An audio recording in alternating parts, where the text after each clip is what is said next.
I Need My Monster, written by Amanda Knoll, illustrated by Howard McWilliam. Tonight, when I looked under the bed for my monster, I found this note instead. Gone fishing. Back in a week. Gabe. What was I going to do? I needed a monster under my bed.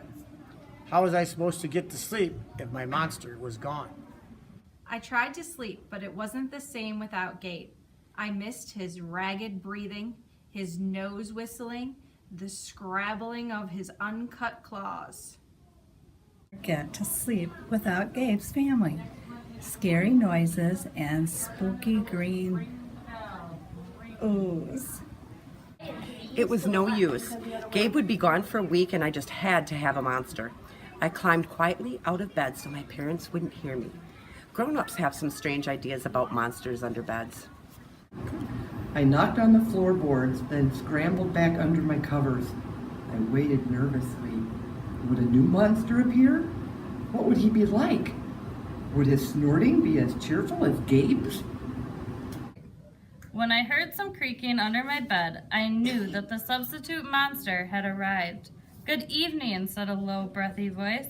"My name is Herbert, and I will be your monster for the evening." Herbert, what kind of name is that for a monster? You don't seem scary at all. Have you ever even scared a kid before? Well, no, but I have read all the best books on the topic.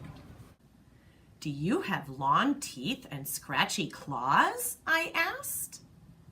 No, but I have an override, and I'm a mouth breather. Listen.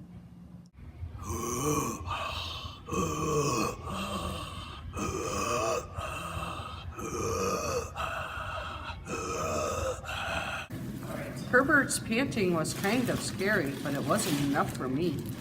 Listen, Herbert, I'm sorry. I just don't think this is going to work. It's nothing personal, but I really need a monster with claws. Picky, Herbert complained. As you wish, I'll go. There was some more creaking. Then Herbert was gone. Some scratching warned me that a second monster had appeared. Good evening, he said in a high, squeaky voice. My name is Ralph. I understand you need a monster with claws. If you would please lean over, I will hold out an arm for inspection. I crouched on the edge of the bed, hoping to see a horrible, shaggy arm with sharp, ragged nails. Was it a woman? Instead, I was surprised to see sleeky brushed fur with smooth, shiny claws. "Excuse me, I don't mean to be rude," I asked, "but is that nail polish on your claws?" Yes, Ralph replied. I believe professional monsters should always be well groomed. I could tell that this was not going to work either.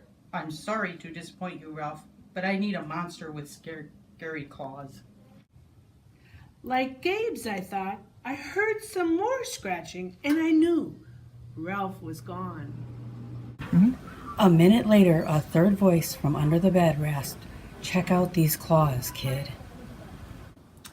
I gathered my courage and peered over the edge. The claws were impressive, jagged and dark and razor sharp.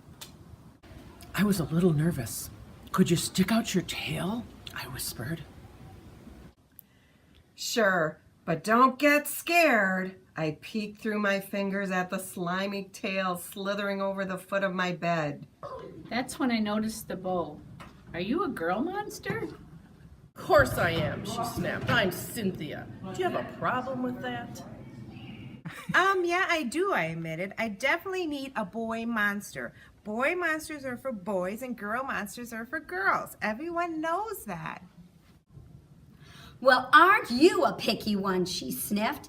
And then she was gone. Was I being too picky? I knew that my monster needed to be well-clawed and menacing.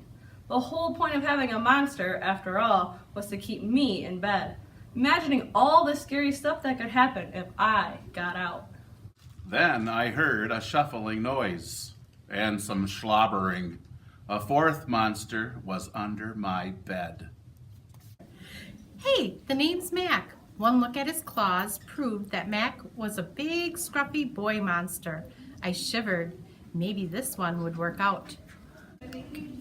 These are excellent claws, but do you have a long tail? I leaned over to see. My tail is stumpy, Mac slurped, but I do have an unusually long tongue. Why would I be afraid of a long tongue, I asked. Oh, I don't know, he said, trying to sound terrifying. You never know when I might lick you. I fell back on the bed laughing. Well, if you're not even going to try to work with me, Max whined. I held in my giggles. I really don't think you should send me away, he warned. Kids who reject 5 monsters in one night. I did not reject 5 monsters tonight, I interrupted. My regular monster went fishing. Fishing, eh? Maybe he just left because you're so picky.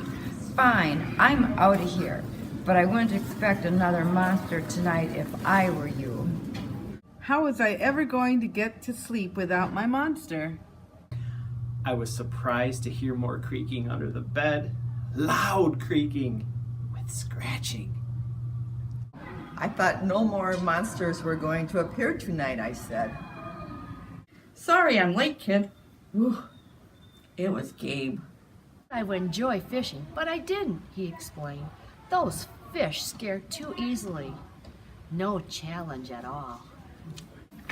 You, however, are challenging, my friend. You're almost too old to be afraid of monsters. You keep me on my toes. Ah, toes, a delicious snack. The bed quivered as Gabe's stomach rumbled with hunger. Now, if you don't mind, I'd like to start the evening with an ominous puddle of drool.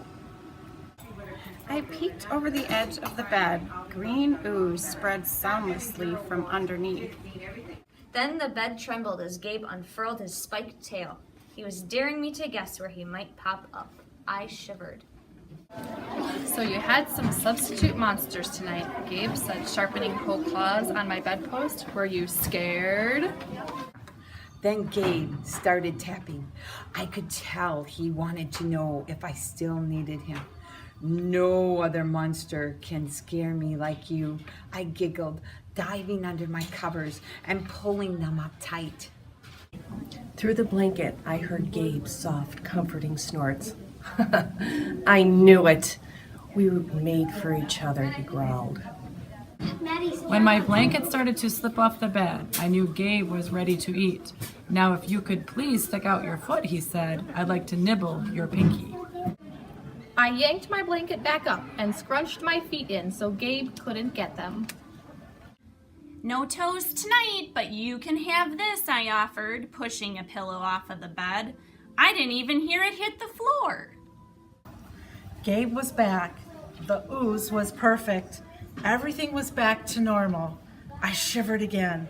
I'd be asleep in no time.